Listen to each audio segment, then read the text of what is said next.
Welcome to Moon and Fire. I'm Emily Bailey, founder of Whole and Wild, where I guide women back to their sacred wisdom through ritual and cyclical living. I'm creating this sacred space for your whole self to be here. Your wisdom, your shadows, your longings, and your fierce power. This is a podcast for women who sense there's more depth, more magic, more of their untamed essence waiting to be remembered and unleashed. Welcome home, sacred woman. Let's begin. I'm so excited to share with you today about something that I've been creating, and it is something that actually is the most resonant thing I've created probably since 2017, and it really has emerged out of my own story. So I'd like to start by just sharing with you a little bit about who I am and my background around this and how the thing I'm creating has emerged. So the context of this is actually community, and it actually began for me in high school. I remember reading a book in high school. I worked at a bookstore, and I stumbled upon this book that described something called intentional community. And as soon as I heard that word, I was just struck. Something really resonated within me, and I knew that I had to check out whatever this thing was. And as I explored this concept of intentional community, I actually moved into more exploration in college, where I visited communities in different parts of the United States, and I ended up doing research on intentional community, which was a little bit weird because I was a nursing major. But as I did this research, I visited the communities and I interviewed them, and some of these were communities where people lived together on a farm, or different houses had in the same neighborhood had a connection where they shared resources and had a house church together, or sometimes it was people who lived in the same home. And as I learned and I grew and I became more and more aware of the ins and outs and richness and struggles and chaos of community, I just fell more and more in love with it. And so after college, I created my own intentional living community. And it's funny to say my own, because the truth is that no one person owns a community, right? So I began the process of this community unfolding, but of course every person who joins changes the system, right? Changes the community into something new. And so I was part of something very sacred after college, and we lived in the inner city of the community we lived in, and I learned so much. And at the same time, I also coached for a nonprofit whose primary mission is to use the vehicle of community to do their best to overcome the issue of poverty in our world. And honestly, I will say it is the most effective medium that I've ever seen in resolving poverty. And as I was coaching in this context and as I was living in this context, I've just received such powerful experiential knowledge and learning. And so when I say community, it doesn't conjure up Facebook groups, even though there have been incredibly valuable Facebook groups, right? That I'm sure many of you have received life from. That's not what I wanted to create. And so this dream of continuing to build something in my business that offers a community platform has been unfolding over years and years and years. And I wanted to share before I move into this that there are 4 stages of community, and I think that this is just a really unique teaching that touches on any relationship we carry. So I love to use Scott Peck's 4 stages of community, and you might hear some similarity to like the stages of a team or things like that. But I think there's something really powerful about the language that Scott Peck uses in his stages of community. community. So I want to dive into those. And as you listen to these, I want to invite you to consider relationships you're in, because this isn't just about 3 or more people living in community together that experience these stages. This is for any relationship you're in. They all can move through these stages. So the first one is pseudo-community. And I like to think of this as kind of 2 college roommates moving in together. If you think about this energy and excitement and anticipation of, oh, there's possibilities, it's the beginning of the year, maybe we're freshmen in college, and so everything is fresh and new, and there's dreaming, there's excitement, there's this sense of just like everything is available and you feel connected, right? There's memory making that happens in this stage, exhilaration. And this is good, right? There's nothing wrong about having that excitement. And also, there reaches a point where something is frustrating. And a lot of the time I like to say that this is the dishes, right? So if you've ever lived with someone and shared dish duty with them, the truth is that you've probably clashed about it in some way. And if not, maybe it was the trash. Maybe it was another part of household living. But for example, maybe it's, man, why does so-and-so just keep piling their dishes in there instead of washing them right away? I'm so sick of seeing their piled up dishes.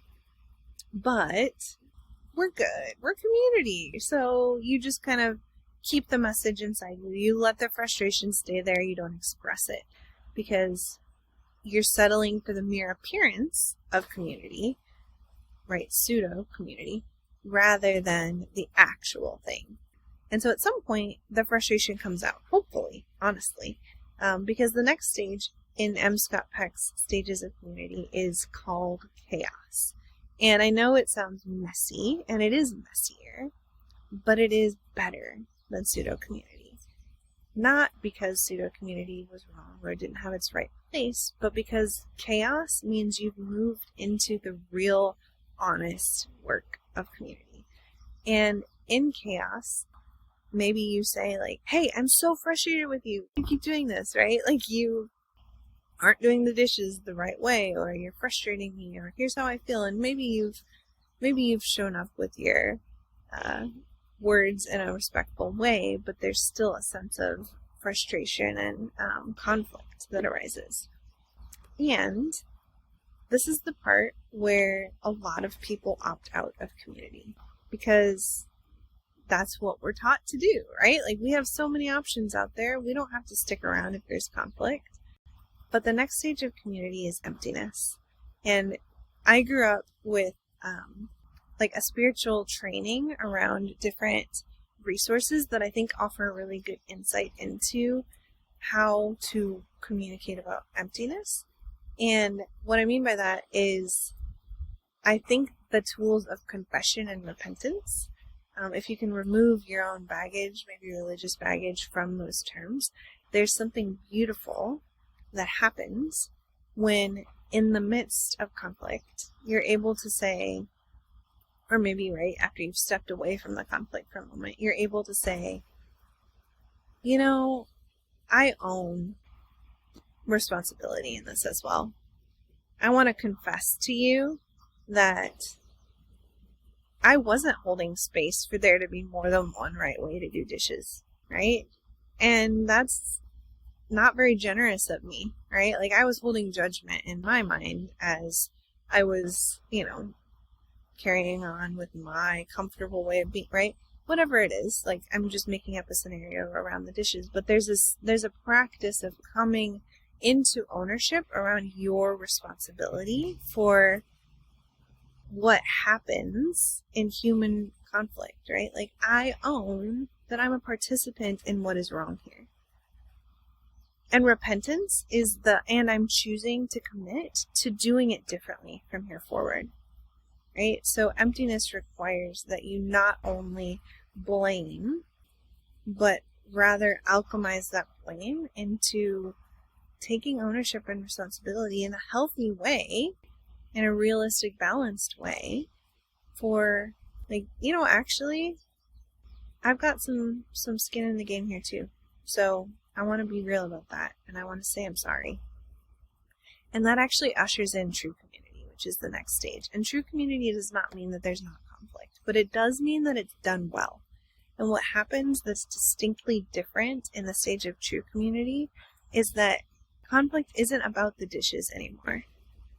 It's about the person, right? Our focus comes off of the dishes and our eyes raise and meet. And we're able to say to one another, I see you, and I hear you, and I receive you. And this is what we need to work on, right? You and I. And so I want to invite you today to just consider even one important relationship in your life and ask yourself, where are you in the stages of community? And as you consider that question, I want to invite you to think about what's one thing you can do to cultivate more honor in that space. Maybe it's being honest about something that's been bugging you. Maybe it's being honest about your role in something that you've been blaming everyone else for. And maybe it's being intentional about seeing another person in that relationship, but there's always something we can do to attune ourselves more deeply to this idea of true community. And so I share this as a background because community, again, for me, is something rich and meaningful and full of possibility and story. And as I've carried this belief in community, I decided it was finally time to create something around community through my business, Whole and Wild. And so today I'm unveiling that I am creating a sacred threshold community for women called Root and Ritual. And what I mean by sacred threshold community is that I really believe in our lives we move from chapter to chapter, season to season, but in between those seasons are thresholds. And those thresholds are sacred. They're often seasons, not just moments. But unfortunately, we get stuck in them because we live in a world that has vastly lost touch with rites of passage. So in many, many cultures, there used to be rites of passage where a community of wisdom would partner with individuals to move through a sacred passage, a sacred threshold between seasons. So a maiden becoming a mother would have a community of women who came around her and not just said, medically, here's what you need to expect, but as your identity is formed and shaped by this transition, here's what you can release, and here's ways that you can release it, and here's ways you can prepare to receive what this coming season has for you. And in a similar way, any transition, right? Whether you're moving through a career change or literally moving from one home to another or moving into another stage of life, like as you enter your queen years and you're older, or there are all kinds of different stages we move through, but we all need a community of wisdom that offers a sacred container for us to allow these thresholds to be moved through in a way that releases what needs to be released and readies us to receive what is ready to emerge. And the truth is, I just don't see that kind of community readily accessible. And so that is what Root and Ritual is, because I really believe with my heart that community is the medium that will allow that kind of transformation to happen in a way that is true and full of the richness that is available to us in threshold seasons, but also doesn't stagnate us, doesn't make a threshold season take years and years and years when it can be swiftly moved through in a sacred way, but we can enter our new chapter. And I think, at least for me, one of the pain points of my life has been feeling stuck in the in-between spaces and so ready to receive the next chapter, but not quite knowing how to get there. And so Root and Ritual is designed specifically for women who are ready to show up in that kind of space. It is multi-generational, so it's not just young women, it's not just older women, it's everywhere in between. It's designed to be a space that deeply honors the range of our being. So yes, there are spaces in which you get to show up and be tender. And there are also spaces where you get to show up and be fierce and speak the truth that you've been needing to have witnessed. And there are so many in-between spaces of co-creation and opportunities for practicing rituals. There's a pantry of rituals that I've created in it. But all in all, what I want to say is that you are invited into this space. If this is calling to you, I deeply ask you to consider reaching out, to consider checking out the landing page. It's wholeandwild.com/root and ritual. There's hyphens between root and ritual.